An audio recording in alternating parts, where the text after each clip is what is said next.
লক্ষ্মী ভান্ডার, আমি লক্ষ্মী ভান্ডার নিয়েই স্টার্ট করছি। সেটা হচ্ছে লক্ষ্মী ভান্ডার ম্যাডাম, এখন অবধি আমরা 1 কোটির বেশি আমাদের মহিলাদেরকে আমরা পরিষেবা দিতে পেরেছি। যারা জেনারেল ক্যাটেগরি মহিলারা আছেন তারা 500 টাকা, এটা 2 মাসে টাকা দেওয়া হয়েছে, সেপ্টেম্বর আর অক্টোবরে। আর যারা আমাদের SC ST তাদেরকে 1000 করে 2 মাসে 2000 করে টাকাটা দেওয়া হয়েছে।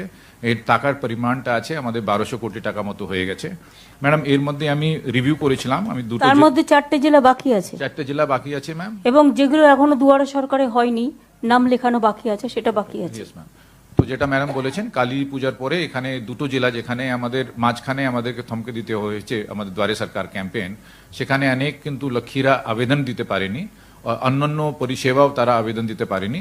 সেটা পূজার পরেই আমরা লক্ষ্মী পূজার কালী পূজার পরেই আমরা ওখানে ম্যাম ক্যাম্প মোডে আবার অ্যাপ্লিকেশনগুলো নিয়ে নেব। শুধু কালী পুজো নয়, মনে রেখো কালী পুজো হচ্ছে 4 তারিখে, 6 তারিখে হচ্ছে ভাইফোঁটা, 10 আর 11 হচ্ছে ছট পুজো, 13 তারিখ হচ্ছে জগদ্ধাত্রী পুজো।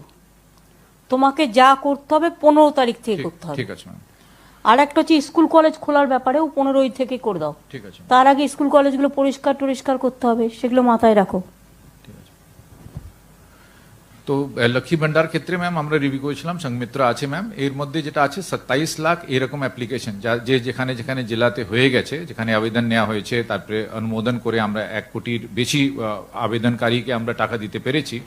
সেখানে 27 লাখ এরকম আবেদন ছিল যারাকে আমরা ইনকমপ্লিট বলেছি। ইনকমপ্লিট ইন দ্য সেন্স কি তাদের ইয়া তো আধার ছিল না, অথবা তারা স্বাস্থ্য সাথীর মধ্যে নথিভুক্ত ছিল না, অথবা তাদের ব্যাংক অ্যাকাউন্ট ছিল না।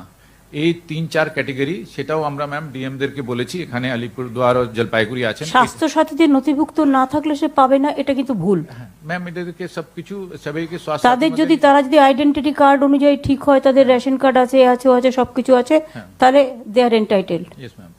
এর মধ্যে ম্যাম একটা অংশ ছিল যাদের SC ST সার্টিফিকেটও ছিল না, এই 4টে ক্যাটেগরির মধ্যে। এর মধ্যে ম্যাম অনেকটাই আমরা কিন্তু বাড়ি বাড়ি গিয়ে ইনকোয়ারি করে অনেকটা ডিসপোজ অফ করে হয়ে গেছে ম্যাম। আমাদের টার্গেট রেখেছি আমরা এই মাসের শেষের দিকে এই 27 লাখ যারা আবেদনকারী আছে, যাদের যেটা ইনকমপ্লিট অ্যাপ্লিকেশন, তাদেরকে স্বাস্থ্য সাথী না থাকলে স্বাস্থ্য সাথীর মধ্যে নথিভুক্ত করার, তাদের আধার না থাকলে আধারটা ব্যবস্থা করার, ব্যাংক অ্যাকাউন্ট যদি না থাকে ব্যাংক অ্যাকাউন্টে খুলে দেওয়া, ও তারপরে যদি SC ST সার্টিফিকেট না থাকে সেখানে লোকাল ইনকোয়ারি করে SC ST সার্টিফিকেট দিয়ে দেওয়া।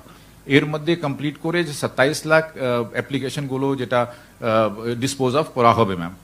এছাড়া ম্যাম যেটা আছে লক্ষ্মী ভান্ডার ক্ষেত্রে আর একটা যেটা আমরা সমস্যা দেখেছি, যেটা যাদের যেটা ব্যাংক অ্যাকাউন্ট ছিল, ব্যাংক অ্যাকাউন্ট ভ্যালিডেশনের সময় কিছুটা রিজেকশন হয়েছে ম্যাম।